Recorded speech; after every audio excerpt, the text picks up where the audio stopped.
कि किसी एक किसान का पुत्र था। एक किसान था, उसके वृद्ध अवस्था में एक पुत्र प्राप्त हुआ इकलौता। अब किसान ने सोचा कि मेरी मृत्यु के बाद कहीं ये पुत्र मेरे व्यवसाय से अपरिचित ना रह जावे, मैं ये युवा होगा तब तक मेरी मृत्यु हो जाएगी। उसने अपना सारा अनुभव एक बही में लिख दिया पैड पे और कहा, बेटा जब तू सियाना हो जा, बड़ा हो जा, खेती करने लगे तो मेरे इस लेख को अवश्य पढ़ना। अब वो किसान का पुत्र उसको पढ़ रहा, अपने पिता की मृत्यु के उपरांत उसके द्वारा दिए गए अनुभव के उस लेख को डेली पढ़ता है। तो उसको डेली पढ़ने का क्या उद्देश्य है उसका?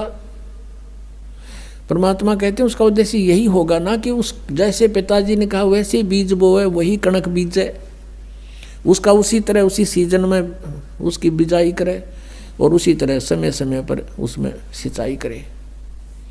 कहा जी हाँ बिल्कुल ऐसा ही है। और उसका फायदा क्या लिखने का? और वो गेहूं के स्थान पर तो भांग बोए, गेहूं के बीज के स्थान पर भांग बो रहा हो तो कैसा है वो किसान? अगो तो मूर्ख है, मूर्ख है तो वही बोनी पेंगे तो लिख रखा है, लिखा हुआ उसमें। तो भगत जी जो आपकी गीता जी में लिखा है, आप वही बीज बोगे, वही शास्त्र अनुकूल साधना करोगे, वही नाम जाप करोगे तो लाभ होगा। बीज भक्ति का नाम है और बाकी जो धार्मिक क्रिया है ये खाद और पानी सिंचाई है। तुमने बीज ही गलत बो रखा है। गीता जी में कहीं पर है हरे राम हरे कृष्ण, कृष्ण कृष्ण हरे हरे, सीताराम राधे श्याम,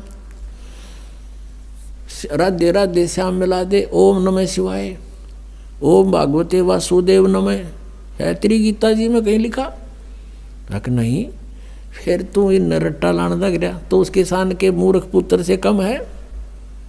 अरे जो गीता में लिखा वैसे ही करोगे तो लाभ होगा। इसमें एकादशी का व्रत लिखा कहीं?